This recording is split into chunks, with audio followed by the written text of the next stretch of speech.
भाई राघव चड्ढा ने आम आदमी पार्टी छोड़कर बीजेपी ज्वाइन कर ली, जिसकी लोगों को तो बिल्कुल भी उम्मीद नहीं थी। That I am the right man in the wrong party. I repeat, I am the right man in the wrong party. इसलिए आज हम ये अनाउंस करते हैं, मैं ये अनाउंस करता हूं कि मैं आम आदमी पार्टी से दूर जा रहा हूं। और मेरा ये मानना है कि बीजेपी एक गुंडों की पार्टी है, अनपढ़ गुंडों की पार्टी है। वो सिर्फ गुंडागर्दी करते हैं और पेट्रनेज देते हैं गुंडों। शायद आप लोगों में से कुछ लोगों को इस चीज की उम्मीद भी होगी, लेकिन उन लोगों को शायद कानून नहीं पता है। किसी भी पार्टी का कोई भी एमपी अपनी मर्जी से अपनी पार्टी चेंज नहीं कर सकता है। अगर उसने ऐसा करने की कोशिश भी की तो भाई उसकी एमपी का पद चला जाएगा। आप ऐसे ही अपने मन मुताबिक अपनी पार्टी नहीं बदल सकते हो अगर आप एक एमपी हो तो। और भाई ऐसा ही सबको लगा था कि भाई जब तक राघव चड्ढा आम आदमी पार्टी के एमपी बने हुए हैं तब तक तो वो वहीं रहेंगे, बट हो सकता है कि एमपी के बाद वो बीजेपी को ज्वाइन कर ले। लेकिन भाई राघव चड्ढा ने तो एक क्रेजी लेवल का ही गेम खेल दिया। ये खुद तो गए बीजेपी में, साथ में 6 आदमियों को और ले गए। ये चीज तो सब लोगों को साफ दी ही रही है कि आम आदमी पार्टी दिल्ली को तो पूरी तरह से हार ही चुकी है, लेकिन वो लोग जो आम आदमी पार्टी को पंजाब जिता सकते थे उन लोगों को भी बीजेपी ने अपोज कर लिया है। भाई अरविंद केजरीवाल अभी भी रोज रोज कोर्ट कचहरी भाग रहे हैं, और तुम अगर केस सुनोगे ना कि किस केस के पीछे भाग रहे हैं तो तुम भी बोलोगे कि अलग ही सीन बना रखा है। केस ये चल रहा है कि जिस जज के सामने सुनवाई हो रही है ना, अरविंद केजरीवाल कह रहे हैं कि मैडम आप मत सुनो, किसी और को दे दो केस, और वो जज इस चीज को जज कर रही है कि उनको केजरीवाल का केस जज करना है या नहीं करना। भाई बहुत तगड़ा सीन चल रहा है। अब देखो शुरू से सीन समझोगे ना तब तुम्हें समझ आएगा। जिस पूरी बात को हमने पहले ही पूरी तरह से एनालाइज करके रख दिया था, मैं तुम्हें दिखाता हूँ भाई। मैं इनके कुछ 3 मुद्दों के ऊपर बात करना चाहूंगा, और तो इन्होंने बहुत सारे मुद्दे पार्लियामेंट के अंदर उठाए हैं, उनको भी हम आगे अप्रिशिएट करेंगे। एंड ऐसे ना बहुत रेयरली चांसेस मिलते हैं कि हम अच्छे मुद्दों को भी बहुत क्रिटिकली सोच सकते हैं। ये पहले मुद्दे पर मैं बात करना चाहूंगा जो कि इन्होंने पार्लियामेंट में उठाया था कि भाई साहब एयरपोर्ट पे ना खाना बहुत ज्यादा महंगा मिलता है। सर आज एयरपोर्ट्स पर खाना इतना महंगा है, एक साधारण सी पानी की बोतल जो 20 रुपए की बाजार में मिलती है वो एयरपोर्ट के भीतर जाकर फूड आउटलेट पे 100 रुपए की मिलती है। आज यात्री जो इंतजार कर रहे हैं अपनी फ्लाइट का, वो पानी पीकर पेट भर रहा है कि कहीं 250 रुपए की चाय और 350 रुपए का समोसा ना खरीदना पड़े। एक गरीब आदमी 10 रुपए की चाय 15 रुपए का समोसा वहाँ पर नहीं खरीद सकता। वहाँ पर उन्हें 100 रुपए की चाय मिलेगी और 350 रुपए का समोसा मिलेगा, विच इज फैक्ट। भाई एयरपोर्ट पर बहुत ज्यादा महंगा खाना मिलता है। यहाँ पार्लियामेंट में राघव चड्ढा ने अपना मुद्दा उठाया और वहाँ सरकार ने अपने स्टॉल खोल दिए जहाँ पर वो 10 रुपए की चाय बेचने लगे। भाई सुनने में कितना क्रेजी लग रहा है ना भाई, क्या ही क्रेजी चीज कर दिया। बट भाई इसमें एक प्रॉब्लम है। अब अगर ये वर्ड्स ना किसी एनजीओ चलाने वाले के होते ना तो ये चीज अच्छी भी लगती। हाँ भाई वो लोगों के बारे में बोल रहा है, एयरपोर्ट पर उनके सर्वाइवल के लिए उनको फूड प्रोवाइड करवा रहा है, बट ये बात बोल रहा है एक सीए जो कि स्मार्ट नहीं ओवर स्मार्ट है। अब देखो एक पेग ऑफ नॉलेज के बाद ना आप लोगों को वो चीजें दिखने लग जाती है जो जनता को नहीं दिख रही है, और अगर तुम वो चीजें जनता के सामने लाते हो तो जनता तुम्हें हेट करने लग जाती है। फॉर एग्जाम्पल एयरपोर्ट पर खाना महंगा मिलता है, मेरे को बताओ क्यों? मेरा सिंपल सा सवाल है, बताओ क्यों मिलता है महंगा? जिनको नहीं पता इसका सीधा सा जवाब है क्योंकि भाई रेंटल बहुत हाई है। एयरपोर्ट को चलाने के लिए कॉस्ट बहुत ज्यादा आती है। दिल्ली का इंदिरा गांधी एयरपोर्ट अभी भी लॉस में है। उसको प्रॉफिटेबल बनाने के लिए उसमें ज्यादा से ज्यादा प्लेन लैंड्स होने चाहिए, रेंटल्स ज्यादा होने चाहिए, पार्किंग की कॉस्ट का रेवेन्यू बहुत ज्यादा आना चाहिए। और ये सब चीजें करने के लिए तुम्हें करना क्या पड़ेगा? क्योंकि भाई साहब लॉस में तो किसी एयरपोर्ट को चला नहीं सकते हो, तो रेंटल हाई करने पड़ेंगे, जो कि वहां पर कर भी रखा था।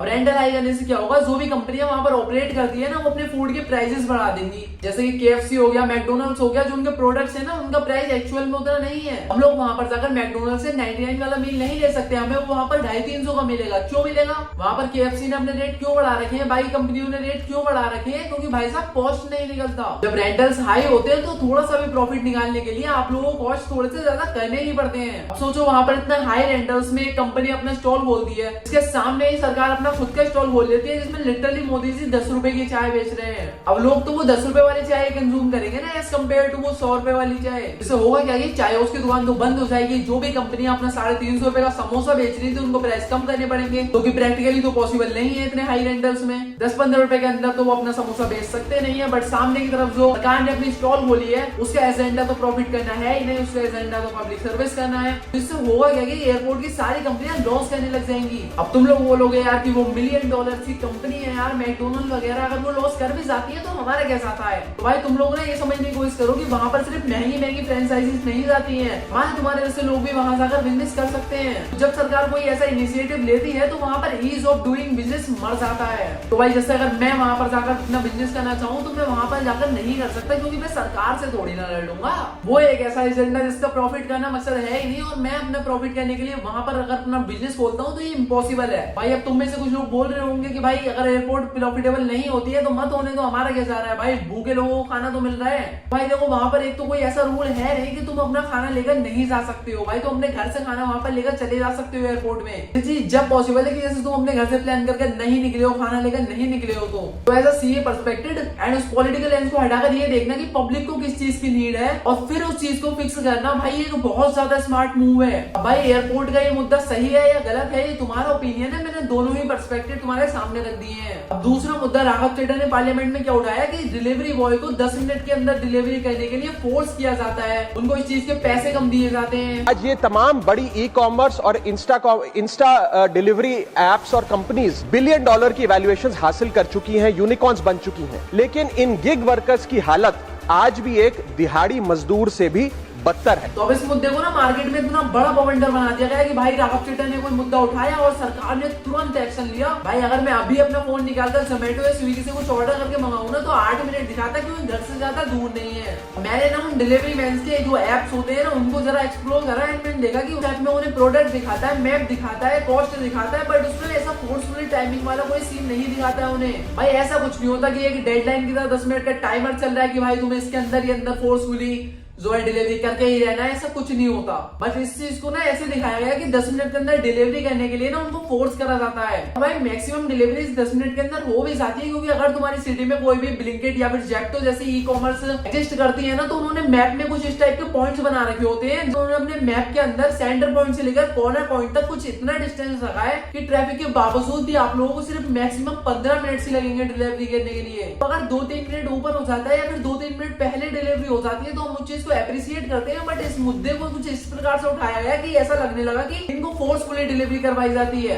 एंड उन्होंने अगली चीज बोली कि उन लोगों को जो है सैलरी भी बहुत कम दी जाती है। भाई अगर हम इस चीज को लॉजिकली देखें तो इनकी ये वाली बात भी सेंस नहीं बनाती है। अगर ब्लिंकिट अपने एम्प्लॉइज को कम पैसे दे रहा है तो वो खुद भी लॉस में है। तो अब जैसे ब्लिंकिट एज अ स्टार्टअप उन लोगों ने शुरू करा और कैसे उन्हें अपना स्टार्टअप को प्रॉफिटेबल बनाना है ये उनसे बेहतर कोई नहीं जानता है। बाकी उनको अपने एम्प्लॉइज को बेसिक पे तो करना ही पड़ेगा जो कि बहुत ही अच्छी बात है। बट क्या इस मुद्दे के ऊपर एक्शन लिया गया? बिल्कुल भी नहीं। सरकार ने इस इनकम वाली चीज को पूरी तरह से इग्नोर कर दिया, बस उस 10 मिनट वाली डिलीवरी वाली चीज पर एक्शन ले लिया। और अब इसी चीज से ना इंटरनेट पर बवाल मच गया भाई, क्लिपिंग करने लगे राघव चड्ढा की, तगड़े तगड़े कैंपेन चल रहे, सोशल मीडिया को हाईजैक कर लिया गया कि भाई साहब राघव चड्ढा ने जाने क्या ही कर दिया है। तो अब बात करते हैं तीसरे मुद्दे के ऊपर जो कि था मोबाइल रिचार्ज के ऊपर। तो इसमें इन्होंने बोला कि भाई अगर हम 1 महीने का कोई भी रिचार्ज कराते हैं तो हमें सिर्फ 28 दिन की वैलिडिटी मिलती है। तो भाई पहली बात तो अगर तुम एक चीज देखो, जब तुम रिचार्ज करने चाहते हो तो वहां पर वैलिडिटी जो है वो 28 डेज की दिखाती है, 1 मंथ नहीं दिखाती है। और उन्होंने भाई इस चीज को ऐसे रिप्रेजेंट करा, मतलब कि जैसे 12 महीने में हमें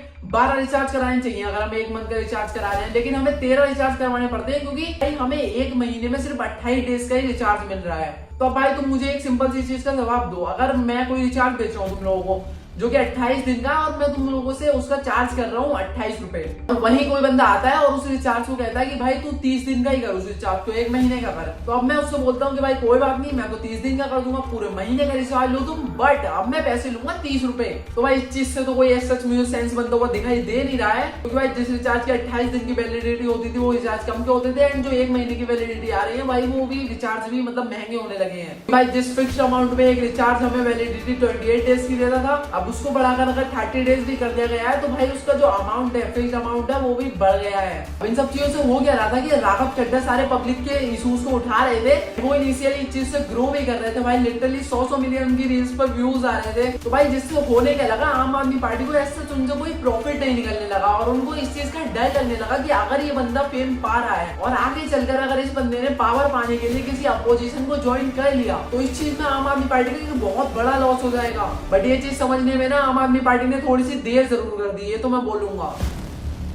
देखो यार, राघव चड्ढा ने बीजेपी को ज्वाइन कर लिया है तो इससे एक बात तो क्लियर हो जाती है कि भाई अरविंद केजरीवाल का ग्रिप तो भाई गिरा ही है। हाँ भाई, पहले इन्होंने दिल्ली में इलेक्शन लड़े और जीते, भाई गोवा में इलेक्शन लड़े और जीते, और अब अगली बारी थी पंजाब की, लेकिन भाई समय का खेल भी देखो भाई, इनके हाथ से दिल्ली भी चले गई, गोवा भी चला गया, एंड अब नेक्स्ट नंबर तो भाई पंजाब का है। अब देखो यार, मैं कभी भी तुम लोगों से बोलता नहीं हूँ कि इसको वोट दो, इस पार्टी को वोट दो या कुछ भी, बट सीरियसली भाई जहां तक मुझे लगता है कि पंजाब को आम आदमी पार्टी नहीं जीत पाएगी। अब ये ये जो इलेक्शन होने वाले हैं ना, ये बीजेपी वर्सेस कांग्रेस होंगे। बीजेपी वर्सेस आम आदमी पार्टी हमें नहीं देखने को मिलेगी यार। अब ये चीज देखने में ना राघव चड्ढा के पर्सपेक्टिव से भी अच्छी लगती है कि हाँ भाई बंदे का करियर बेटर हो गया, बट भाई लोगों के लिए तो एक अपोजिशन पूरी तरह से खत्म हो गई है। और अब तो भाई ये भी चीजें सुनने में आ रही है कि राघव चड्ढा को एक अच्छी पोजीशन दी जाएगी बीजेपी में, जो कि एक प्रॉब्लमेटिक चीज है। कैसे मैं तुम लोगों को बताता हूँ। अभी आप एक पार्टी को छोड़कर दूसरी पार्टी में जाते हैं, ये आपकी पर्सनल चॉइस है, लेकिन भाई आप जिस पार्टी से जा रहे हैं वो पार्टी पूरी तरह से खत्म हो जाती है। इस चीज में प्रॉब्लम है। अभी हाल ही में बंगाल में इलेक्शन हुए जिसमें 91% लोगों ने वोट डाला है, और भाई इतनी वोटिंग पूरी इंडियन हिस्ट्री में आज तक नहीं हुई है। और भाई सट्टा बाजार के अकॉर्डिंग बीजेपी ही जीत रही है। और भाई जब भी इतनी हाई परसेंटेज में वोटिंग होती है ना, तो एक ही मतलब उसका निकल के आया है आज तक हिस्ट्री में कि रिवॉल्यूशन होने वाला है। भाई आप एग्जिस्टिंग पार्टी से परेशान हो चुके हो, तो आप किसी और पार्टी को मौका देना चाहते हो। और भाई इलेक्शन हुए बंगाल में, और अगर बंगाल में और साथ साथ में पंजाब में दोनों तरफ अगर तख्ता पलट हो गई और हमें सरप्राइजिंग शॉक मिल गई, तो भाई ये अलग ही लेवल सीन हो जाएगा। अब इधर आप आम आदमी पार्टी को खत्म कर दो, कांग्रेस को आपने खत्म कर ही रखा है, टीएमसी को अब आप खत्म कर ही दोगे, महाराष्ट्र में आपने शिवसेना को खत्म कर दिया, बिहार में आपने अपना नेता बैठा रखा है, भाई एमपी में भी सेम चीजें फॉर्मेट में चल रही है। अब अगर कल को हमें दो ही बटन मिलेंगे वोट डालने के लिए, एक बीजेपी और दूसरी नोटा, तो हम नोटा को डालकर अपना वोट तो बेच करेंगे नहीं। दुनिया की सबसे बड़ी डेमोक्रेटिक कंट्री डेमोक्रेसी मेंटेन कर पा रही है। ट्राइकोर्ट ने 3 साल तक केस चलाया, 600 पन्नों की रिपोर्ट के बाद केजरीवाल को डिस्चार्ज कर दिया। हाई कोर्ट ने एक दिन में केस ले लिया। अब राघव चड्ढा पार्टी छोड़ते हैं, समझ में आता है उनकी उनके साथ नहीं बनने दी। अशोक मित्तल ने पार्टी छोड़ दी, जिनको राघव चड्ढा की जगह रिप्लेस करा था, और वो भी कब, जब उनके घर रेड होती है उसके बाद ही पार्टी छूट जाती है। भाई इतने क्लियर एविडेंसेस दिख रहे हैं, लेकिन भाई इलेक्शन कमीशन ऐसे करके चल रहा है। और बाकी तो यार आपकी इसमें क्या राय है नीचे कमेंट में मुझे जरूर बताना, और चैनल पे नए हो तो चैनल को सब्सक्राइब कर लेना, बाकी वीडियो को लाइक कर देना। तब तक के लिए यही बोलूंगा भाई, गर्व से बोलो जय हिंद जय भारत।